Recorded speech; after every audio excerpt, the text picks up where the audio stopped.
struggling to pass your theory test on the first try? Congratulations, you have found the right channel. We are dedicated to providing you with everything you need to prepare confidently for your test. Today, we will go through 50 essential mock test questions, with the last 10 questions absolutely crucial for your success. So, stick around until the end. Let's dive in and get started.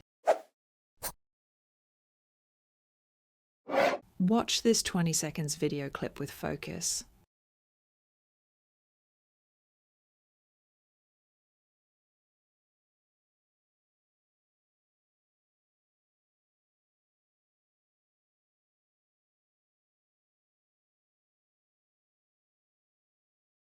Question 1. When are you allowed to wait on the yellow grid markings?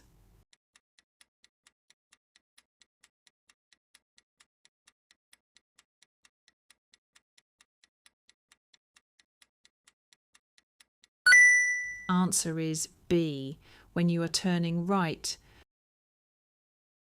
The yellow grid markings are a box junction. They're used where stationary traffic is likely to block the junction. You must not enter a box junction unless your exit road is clear. You can enter the box and wait when you want to turn right, but oncoming traffic is preventing you turning. The right turn exit must be clear.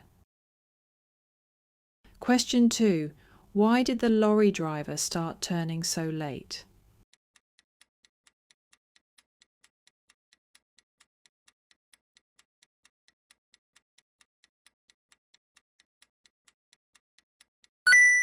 Answer is A, because the lorry needs the room to turn. Large vehicles need more room than small vehicles to turn at a junction. Their position may seem wrong to you, but they often need more space to swing out to the right when turning left, and to the left when they're turning right. At junctions, allow more room for large vehicles. Question 3. When may you wait in the area marked with a cycle?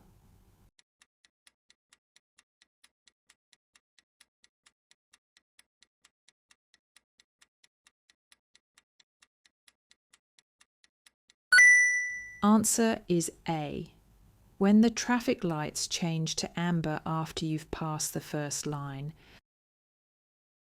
At some traffic lights, there are advanced stop lines where cyclists can position themselves ahead of other traffic. When the lights change to amber or red, you should stop at the first white line.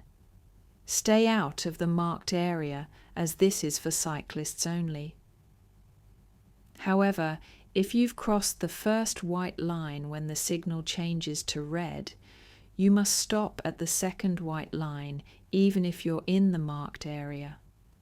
Allow cyclists plenty of time and space to move off when the lights change to green. Question 4. Why are these yellow lines painted across the road?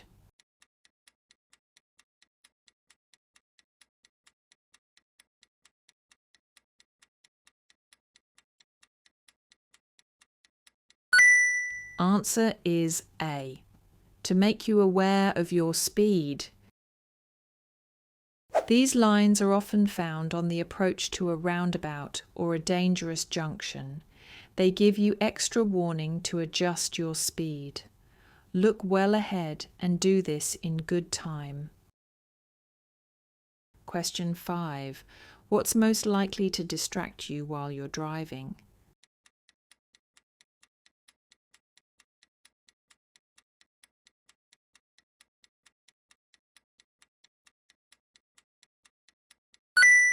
Answer is A, using a mobile phone.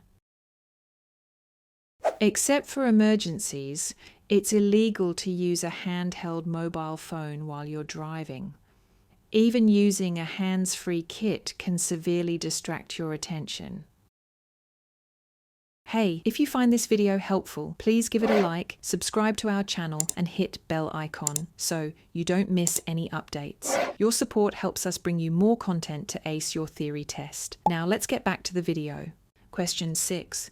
What does the term blind spot mean?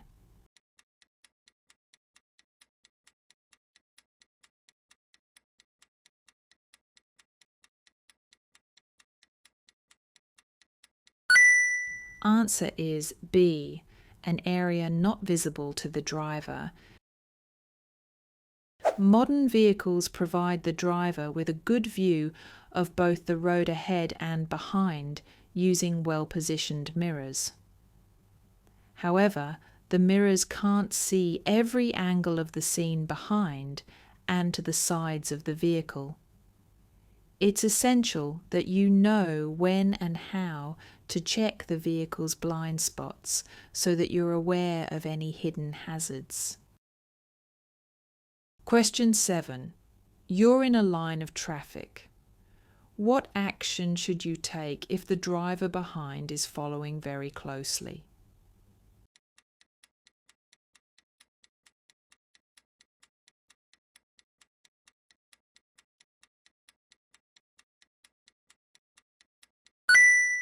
Answer is C. Slow down, gradually increasing the gap between you and the vehicle in front. If the driver behind is following too closely, there's a danger they'll collide with the back of your vehicle if you stop suddenly. You can reduce this risk by slowing down and increasing the safety margin in front of you. This reduces the chance that you'll have to stop suddenly and allows you to spread your braking over a greater distance. This is an example of defensive driving. Question 8. The fluid level in your battery is low. What fluid should you use to top it up?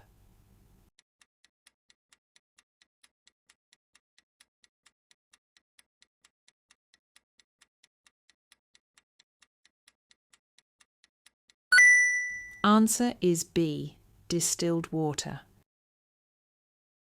Some modern batteries are maintenance-free.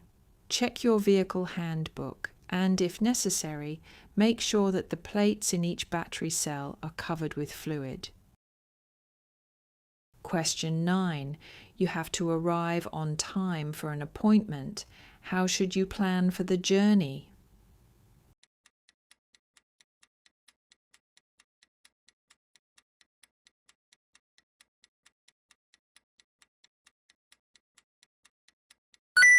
Answer is A. Allow plenty of time for the trip.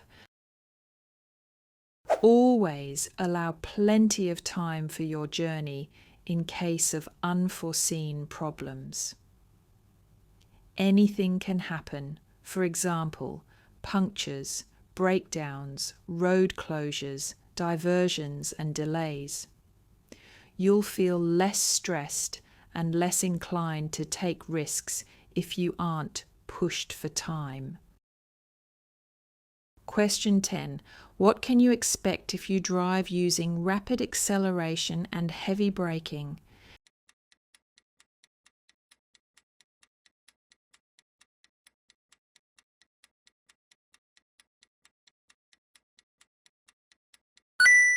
Answer is C. Increased fuel consumption. Using the controls smoothly can reduce fuel consumption by about 15%, as well as reducing wear and tear on your vehicle. Plan ahead and anticipate changes of speed well in advance. This will reduce the need to accelerate rapidly or brake sharply. Question 11. What will happen if your car's wheels are unbalanced?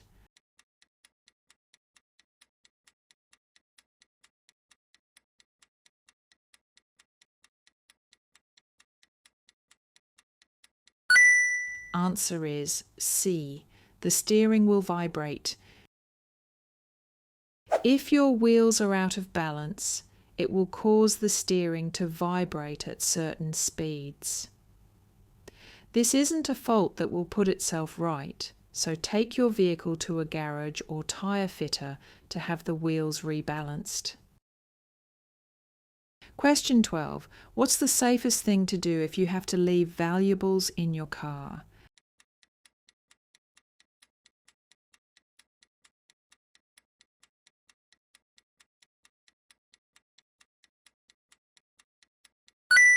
Answer is C. Lock them out of sight. If you have to leave valuables in your car, lock them out of sight. This is the best way to deter an opportunist thief. Question 13. What's the most important reason for having a properly adjusted head restraint?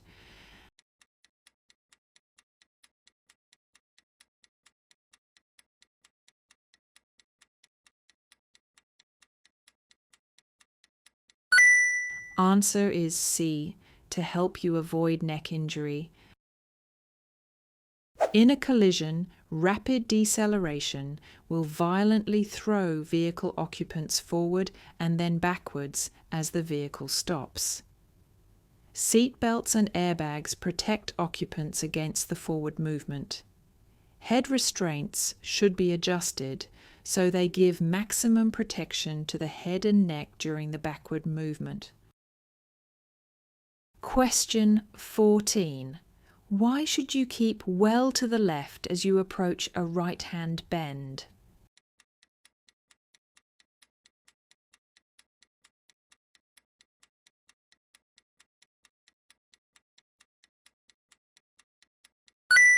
Answer is D. To improve your view of the road, keeping to the left as you approach right-hand bends will give you an earlier view around the bend and enable you to see any hazards sooner.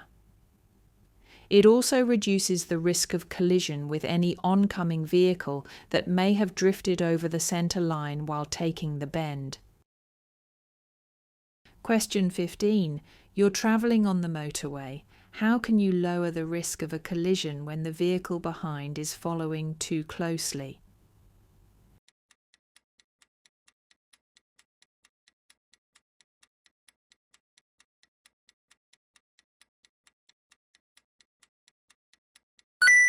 Answer is D. Increase your distance from the vehicle in front. On busy roads, traffic may still travel at high speeds. Don't follow the vehicle in front too closely. If a driver behind seems to be pushing you, gradually increase your distance from the vehicle in front by slowing down gently. This will give you more space in front if you have to brake, and will reduce the risk of a collision involving several vehicles. Question 16. How can you use your vehicle's engine as a brake?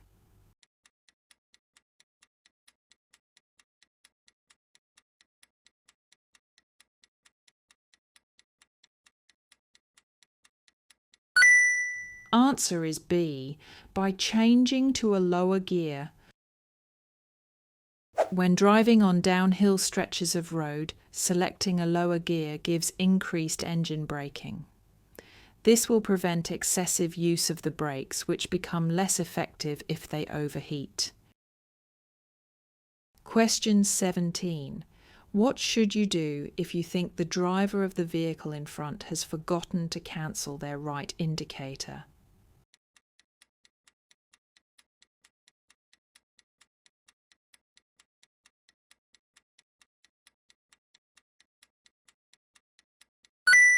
Answer is A. Stay behind and don't overtake.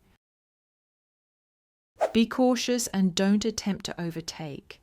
The driver may be unsure of the location of a junction and may turn suddenly. Question 18. You're driving on this dual carriageway. Why may you need to slow down?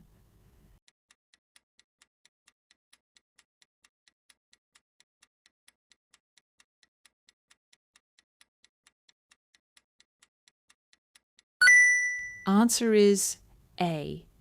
There are roadworks ahead of you. Look well ahead and read any road signs as you drive. They're there to inform you of what's ahead. In this case, you may need to slow down and change direction.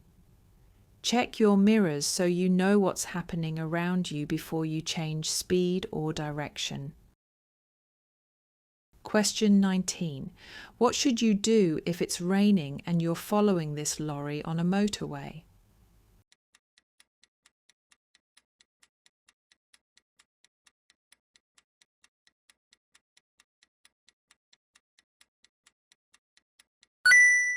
Answer is D.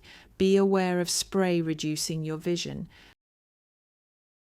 The usual 2-second time gap increases to 4 seconds when the roads are wet. If you stay well back, you'll gaze in or be able to see past the vehicle, be out of the spray thrown up by the lorry's tyres. Give yourself more time to stop if the need arises. Increase your chances of being seen by the lorry driver. Question 20. Why should you check for motorcyclists just before turning right into a side road?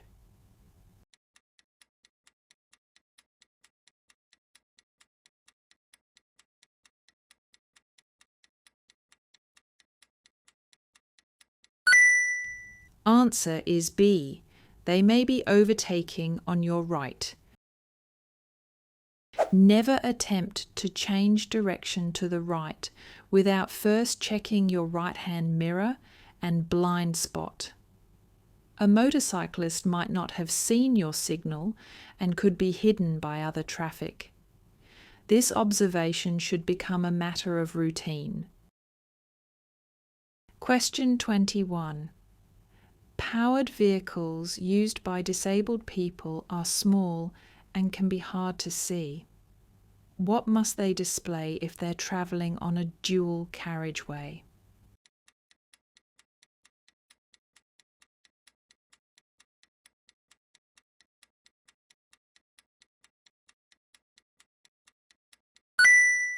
Answer is D. Flashing amber beacon.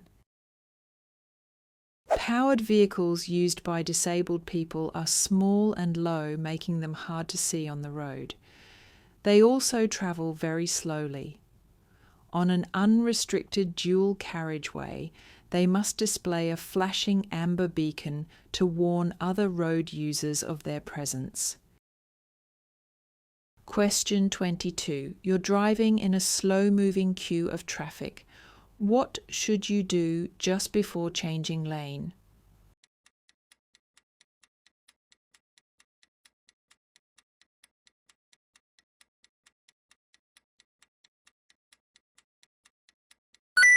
Answer is A.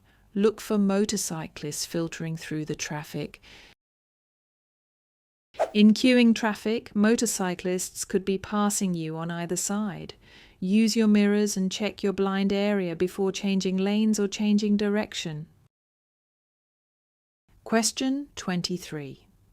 You're waiting to turn right out of a minor road. It's clear to the left, but a lorry is coming from the right. Why should you wait, even if you have enough time to turn?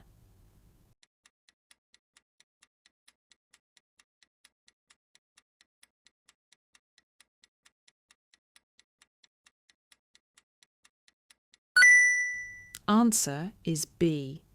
Anything overtaking the lorry will be hidden from view.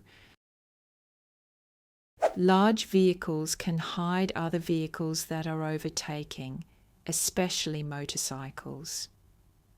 You need to be aware of the possibility of hidden vehicles and not assume that it's safe to turn. Question 24. You're driving on a single carriageway road. Why should you keep well back while you're following a large vehicle?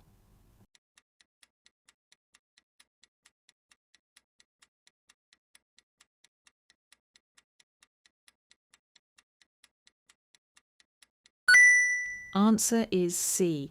To get the best view of the road ahead. When following a large vehicle, keep well back.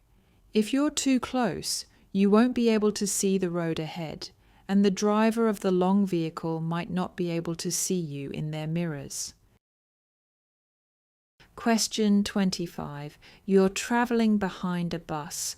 What should you do if it pulls up at a bus stop?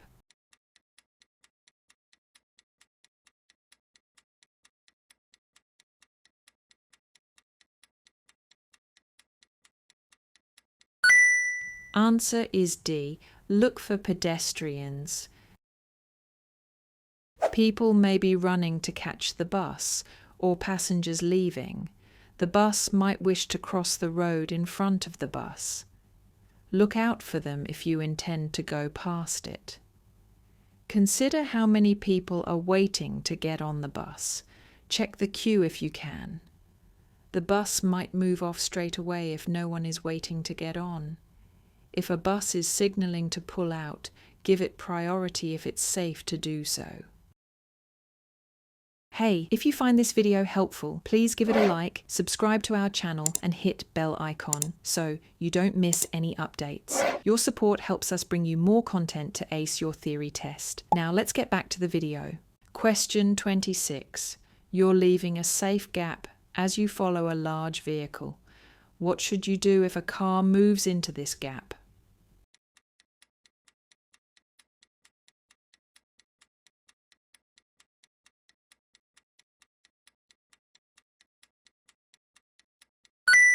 Answer is A. Drop back further. Sometimes your separation distance is shortened by a driver moving into the gap you've allowed. When this happens, react positively, stay calm, and drop further back to re-establish a safe following distance. Question 27. You're driving in fog. Why should you keep well back from the vehicle in front?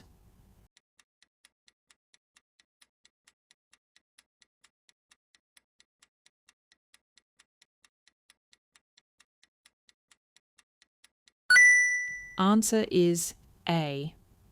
In case it stops suddenly. If you're following another road user in fog, stay well back.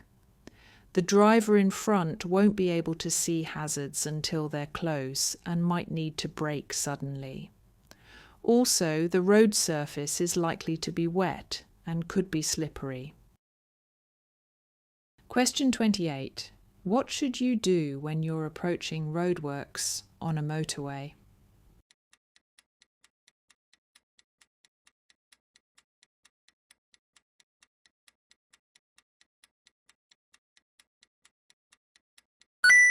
Answer is C. Obey the speed limit. Be aware of reduced speed limits at roadworks. Speed limits shown inside a red circle are mandatory, and cameras are often used to enforce the reduced limit. Slow down in good time and keep your distance from the vehicle in front. Question 29. You're travelling in the left-hand lane of a 3-lane motorway. How should you react to traffic joining from a slip road?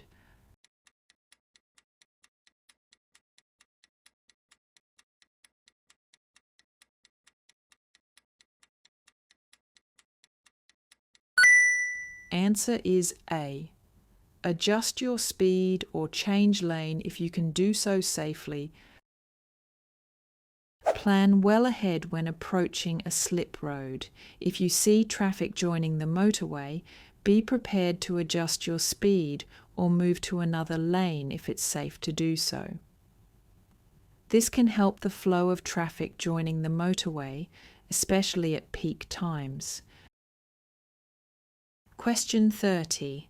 How do motorways reduce traffic bunching?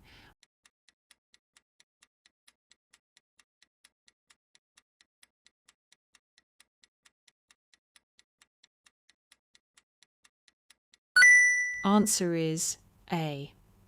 By using variable speed limits. You must follow the mandatory signs on the gantries above motorway lanes, including the hard shoulder. Variable speed limits help keep the traffic moving and also help to prevent bunching. Question 31. What does this motorway sign mean?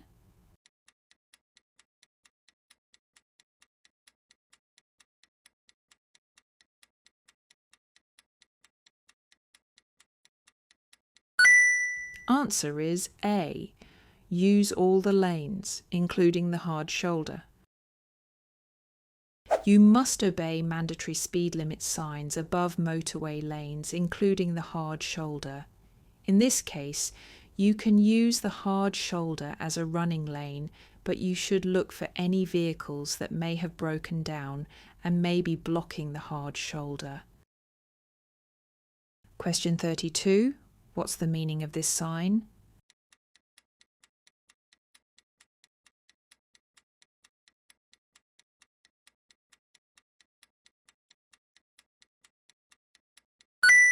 Answer is C. National speed limit applies. This sign doesn't tell you the speed limit in figures.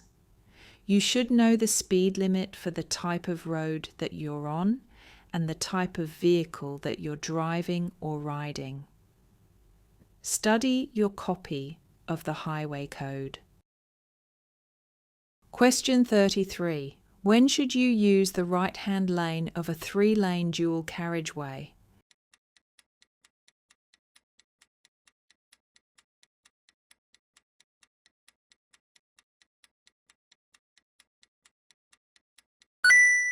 Answer is C.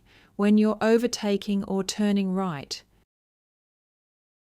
You should normally use the left-hand lane on any dual carriageway unless you're overtaking or turning right.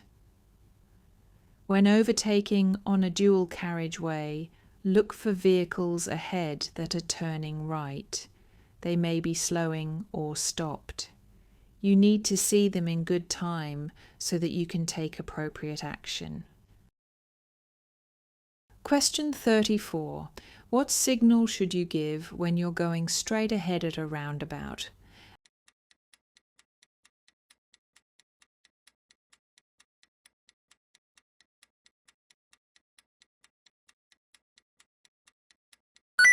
Answer is A. Signal left before leaving the roundabout. When going straight ahead at a roundabout, don't signal as you approach it. Signal left just after passing the exit before the one you wish to take.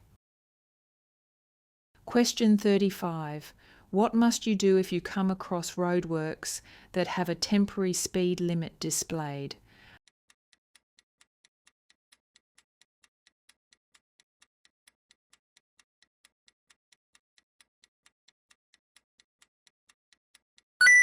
Answer is A. Obey the speed limit. Where there are extra hazards, such as at roadworks, it's often necessary to slow traffic by imposing a lower speed limit. These speed limits aren't advisory, they must be obeyed. Question 36. How far are you allowed to reverse?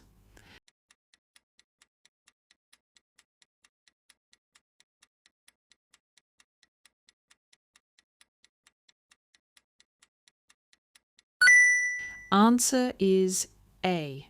No further than is necessary. You mustn't reverse further than is necessary.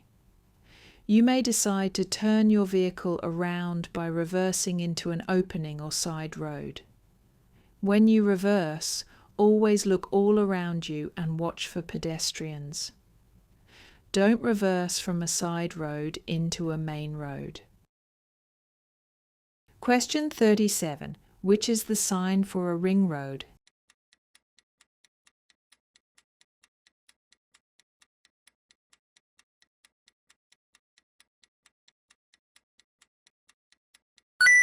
Answer is B. Ring roads are designed to relieve congestion in towns and city centres. Question 38. What does this sign mean?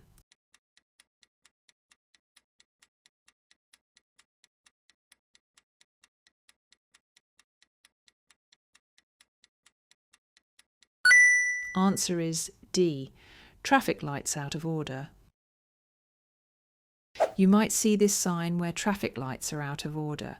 Proceed with caution, as nobody has priority at the junction. Question 39. What must you do when you see this sign?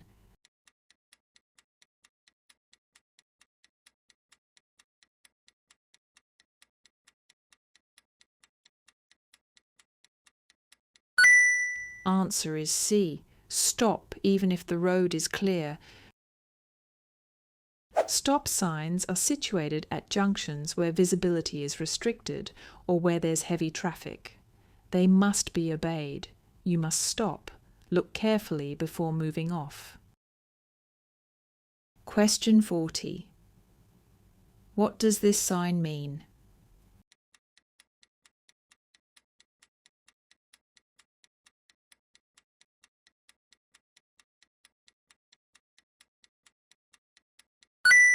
Answer is B. Two-way traffic crosses a one-way road. Be prepared for traffic approaching from junctions on either side of you. Try to avoid unnecessary changing of lanes just before the junction. Question 41. What does this sign mean?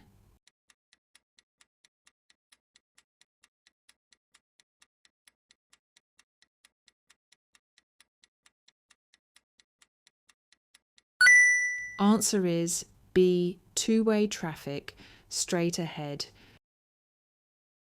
This sign may be at the end of a dual carriageway or a one-way street. It's there to warn you of oncoming traffic. Question 42. What does this sign mean?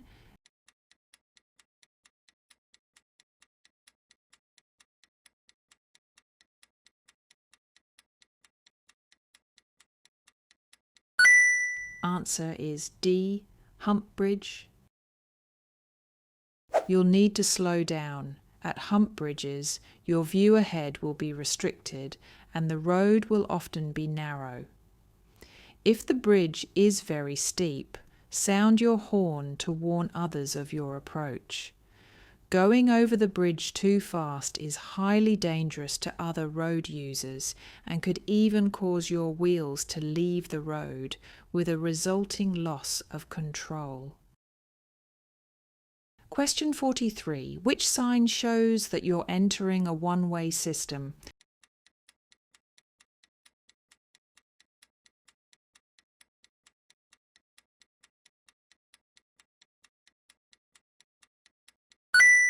Answer is B.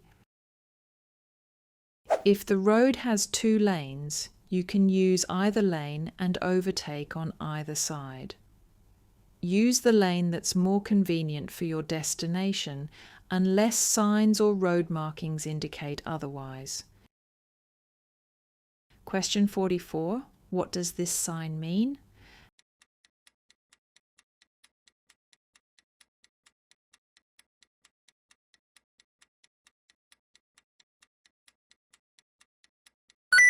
Answer is A. Zebra crossing ahead. Look well ahead and be ready to stop for any pedestrians crossing or about to cross the road. Also, check the pavements for anyone who looks like they might step or run into the road. Question 45. What's covered by third-party insurance?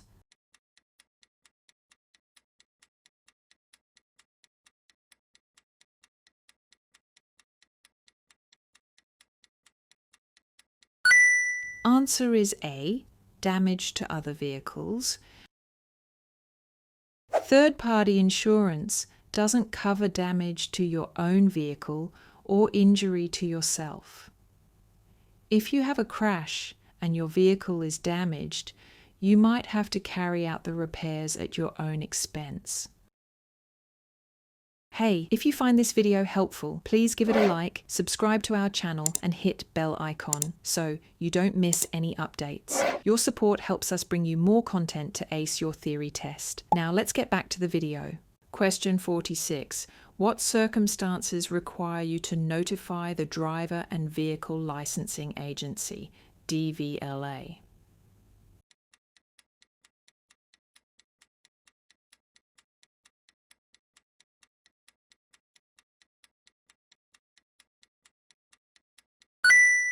Answer is B. When your health affects your driving. DVLA holds the records of all vehicles, drivers and riders in Great Britain and Northern Ireland. They need to know if you have a medical condition that might affect your ability to drive safely. You must tell them if your health deteriorates and you become unfit to drive. Question 47. Are passengers allowed to ride in a caravan that's being towed?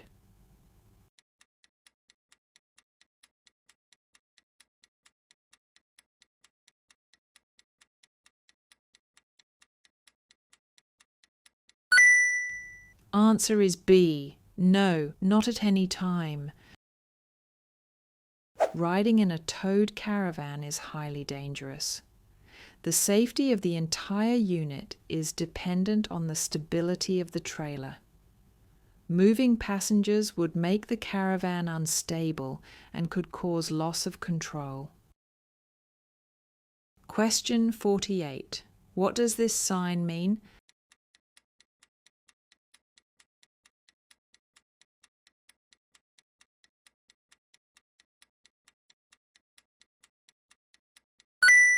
Answer is C. Beach. Symbols are often used to indicate the type of destination. This one is for a beach. Question 49. Where would you usually see this road sign?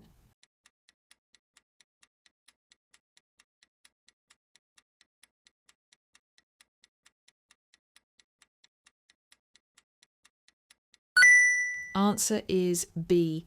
On a motorway. You would usually see this sign on a motorway.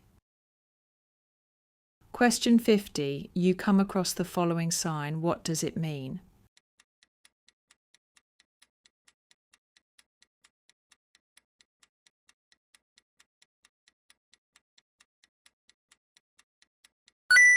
Answer is D. No ridden or accompanied horses. A red circle indicates prohibition.